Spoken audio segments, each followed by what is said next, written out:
Sex is one of the most natural things in the world.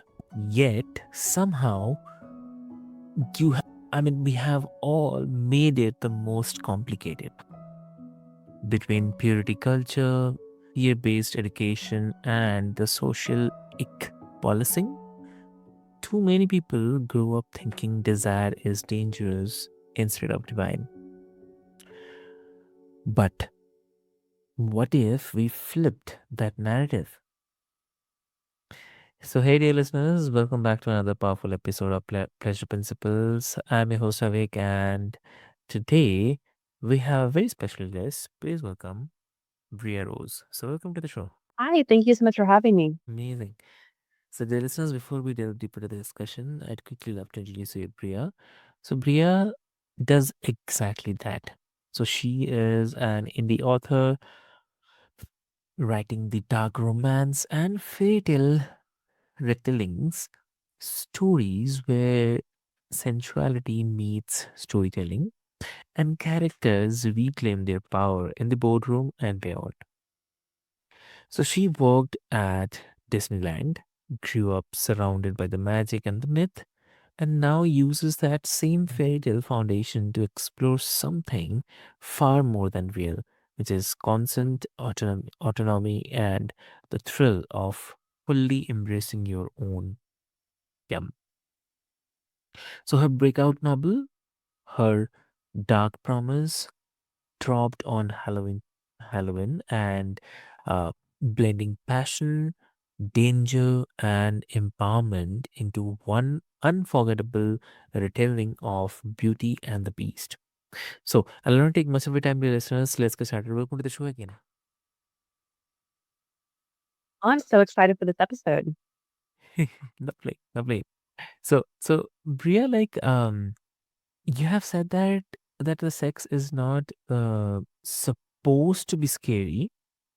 It's supposed to be fun and freeing. So why do you think that so many people still carry a fear or maybe guilt around the desire? I really think that depends on the gender. So women are taught, from a young age, and this is a generalization, whether that's religious reasons or beliefs that if you you'll sully yourself if you decide to have sex before marriage.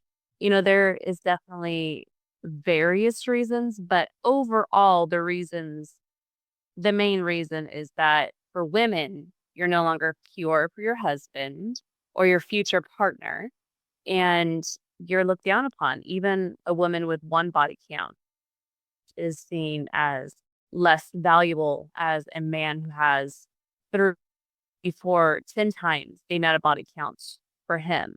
With young girls, they are told, "Oh, don't wear that spaghetti strap tank top because, oh, your shoulders are showing." And teachers will say, "Oh, they're sexualizing, kids and all these things." Where boys, "Oh, if you kiss all the girls, oh man, that's a man." So I just think that there's different standards for men and women. And what fear-wise, it's of course not wanting to be called a whore, not wanting to be called any of those slurs. And so there's a lot around it. Definitely a lot of religious um beliefs, you know. It's I mean this I could really go into this. I know I'm kind of giving a couple different examples, more generalizations, but that's kind of where the fear comes from. I mean, personally, I was fearful to not just have like sex before marriage, but participate like in safe sex. I waited because I was terrified of getting pregnant. That is something, I mean, I don't want to have to be tasked with the not option. Well, yeah, I mean, I do have options, but being tasked with the decision, the moral decision, is it morally right? I did decide to partake in this activity that sometimes has a consequence of, producing a child. And so, Yeah. abortion or not. So there was that fear because I would never want to have to make that choice, whether it was to have it or not. So, I mean, there's also just I wasn't really fearful that I would be called anything. It was just more of, Yeah. "Oh, I'm not ready to be a Yeah. parent." Hmm. Understood. Understood. So, I mean, if you can also share, like, how does writing dark romance help you rewrite that story? I mean, both for your characters and your readers. I Mhm. don't really know what bro like, drew me to dark romance. I think it was always a part of me. I always enjoyed darker sides of stories. Of course, I mean, I did grow up at Disney. I worked at Disney. I grew up with the stories of, hero prevails, evil doesn't, evil always loses. But, behind every villain, there's a backstory. How did they become that way? So I think I've always been drawn to the darker sides of stories. And then it just decided to I don't know what happened because I just thought, "Oh, this is fun. Let's write about sex and let's write a good story and let's make it fun." And the more I wrote Her Dark Promise, the more I feel as a dark romance author dealing with especially giving your characters different traumas, you need to treat those traumas as real, as though these are real people because to me they are real. You know, when you watch movies, when you if you inject any form of media, those Mhm. characters become real to you. So I wanted to give my characters the respect. And that meant, I had no idea, but that meant going into mental health. If someone has this kind of trauma, what would their reactions be days after, years after? And so, really taking into account all of that, I I'm so sorry. I kinda got off topic. Can you repeat your question one more time? I went on a tangent. I totally forgot the question. Yeah, so I was just saying, I mean, how writing dark romance actually help you rewrite I mean, the story that for your readers and for the characters as well. Yeah, so it just Hmm. dark romance has really just opened up this new world of really delving into yeah, kink positive. What does that mean? Thank you. I knew I was going somewhere. So to me, Mhm. sex, is meant to be celebrated, especially between two consenting adults.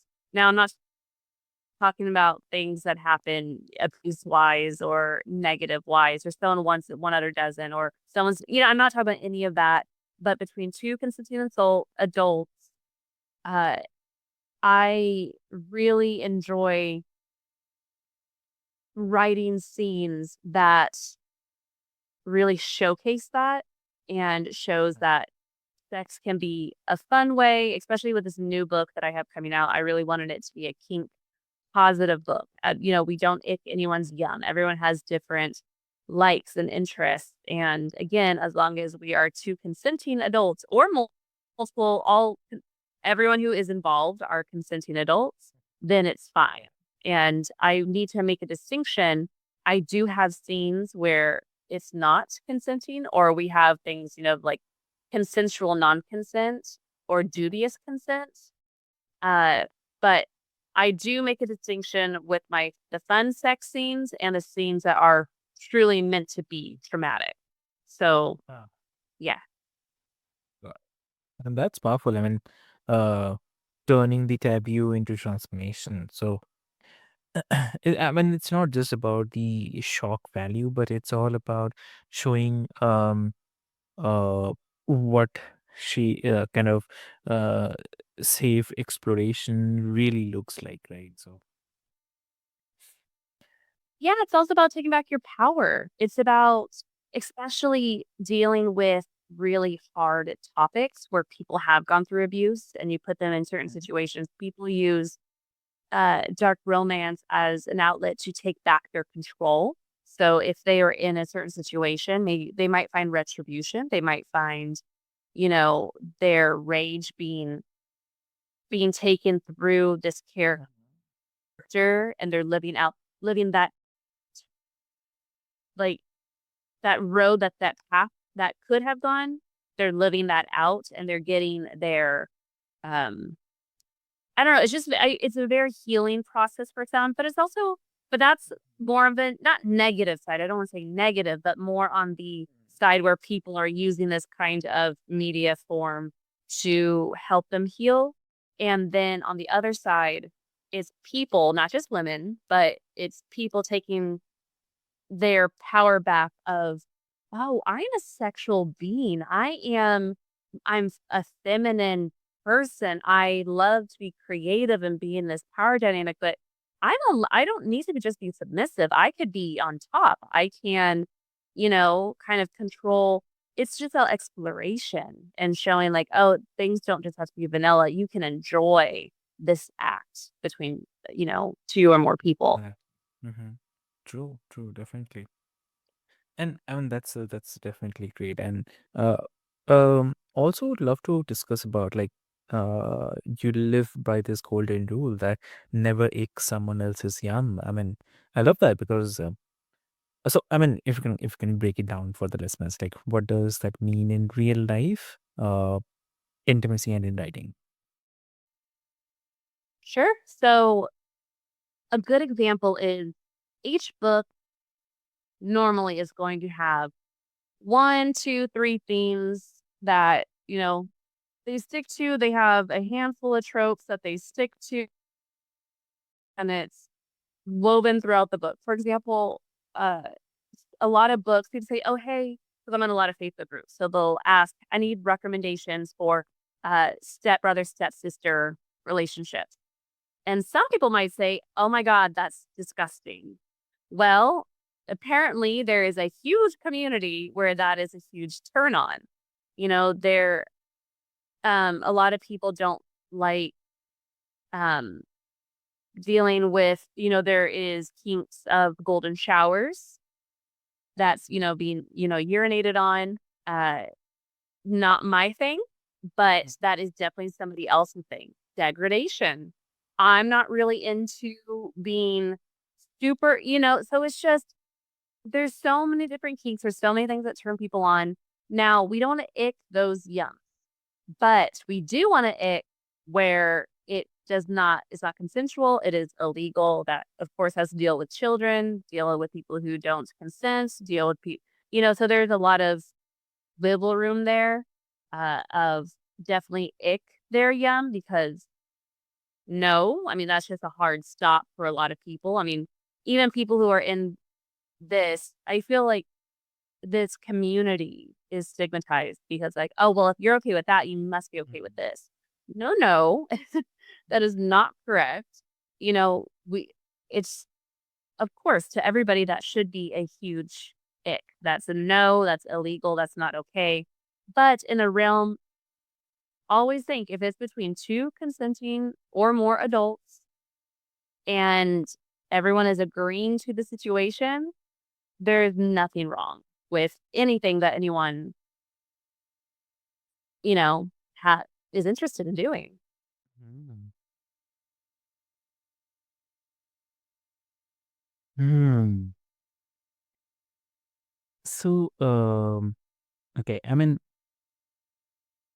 one more thing is like, in your books, like, how do you model the healthy consent while still keeping the tension and intensity alive? I Yeah, I'm saying like, in a book, like how you model about the consent which is healthy, uh, while keeping the tension and intensity alive. mm. A great example of this is in my book, we have Bria Rose Everhart. She is our cursed queen who has been cursed to live alone and unloved forever for like her rest of eternity in her castle in the middle of the woods set in France. Now, people start kind of coming in over 300 years, over like about 350 years later after she's cursed. So she's kind of going crazy. She's full of resentment, full of all these feelings. She definitely uses sex and she actually uses poison as addictions to kind of get her out of her mental state because she can't die. She's tried to kill herself a lot of times. But I mean, there's a lot to this character. She's definitely uh she's gone through it. Now, in we have in one of the characters that enters is the Gaston character, because remind you, this is a Beauty and the Beast retelling. So in my story, Belle the Beast and Gaston are brothers who get trapped at her castle. Now, Gaston is the older brother. His name is Bastien. Now, Bastien is very similar to Calathea. They're both passionate, stubborn, pig-headed, competitive. They don't want to admit that they're wrong. So there's a lot of conflicting um, things going on between them. She forces him to stay there because she is afraid that if he goes back to his village, then she's going to have the entire village come and try and kill her. And she knows she's not going to die, but currently she has two people that she vowed to save in her or not save, but allowed to remain there. She wants to protect them at all costs. Those are now her people, and she'll do anything to do that. Now she keeps him. He becomes very angry about it, and she's like, "I'm sorry, but I don't trust you." So there's this push and pull dynamic where they just egg each other on, and there's a chapter where he starts to have his walls broken. He starts to the the line, he starts crossing the line because he says, "I don't want you. You're this way. I think you're forcing me to do certain stuff." She's like, "I'm not forcing you to do anything. You want me." So she knows he wants him, and I make it very obvious that he wants her. So it's all about those inner thoughts of, what is he thinking? What is he saying? What is he communicating? And her making sure if she does something that might be in the realm of non-consent, especially like keeping him against his will, she explains, like, "I don't have a choice. I feel bad about this, but I have no choice." So, there is a scene where he kind of comes on to her, and he he is the one who initiates it because he's drunk. And she realizes, she's like, "I don't want him this way. I want him, but I do not want him drunk. I want him to want to admit to me that he wants me." And so she tells him, she's like, "Hey, if you don't leave right now, I will have sex with you, and I won't care how you feel about it in the morning." Like, she kinda, like, gets him out of that, and then he just, because he pauses before he fully goes through with it. So, there is that tension, there's that push and pull, and I make it really evident that he is interested. He's just fighting against his own morals and values and how he was raised. Got it. Got it. Hmm. I mean, that's the sweet spot. I mean, desire with dialogue, power with the permission, and it's a reminder that consent can be sexy as hell. So, what, I mean, uh, what to say? Like, what advice or suggestion you'd like to give it to the listeners today? Advice. Normally, I'm on writing podcast, so I always tell people, "Write, write, write." But this is definitely a different podcast. This is actually my first, like, Yeah. sex positive, more sex conversation. So, Mhm. I guess my biggest advice would be, don't be afraid to explore what might interest you. I promise you there are Mm. websites out there where you will find someone who is interested in what you are looking for. There's a huge community. I mean, if you're interested in a type of lifestyle experience, there is an amazing resort in Cancun, Mexico, called Temptation. I mean, they're all over the world. There's some in Jamaica where Yeah. you can go and explore and have fun. Just, you live one life. As long as you're having safe, consensual sex, I mean, there's no reason why you can't enjoy enjoy it. Enjoy this life.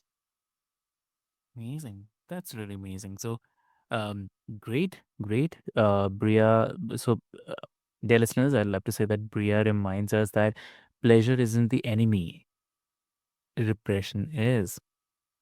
So, sex is not supposed to be scary, shameful or the hidden behind closed doors of silence. It's meant to be joyful, consensual, and yes, a little wild sometimes. So, uh, if you loved today's conversation, check out Bria's novel and follow her for more updates. And Bria, what will be the great medium to connect with you if someone wants to connect? Everything can be found on my website at authorbriarose.com. That's BRIAROSE.com. Those have my socials, my shop, my books, everything. Amazing. So, dear listeners, I'll put all the links into the show notes for easy reference. And with this hope, this is Pleasure Principles, and I'm your host Avik, and reminding you that the real fairy tale isn't finding the one, it's finding yourself and giving yourself the full permission to feel. So, thank you so much. Thank you.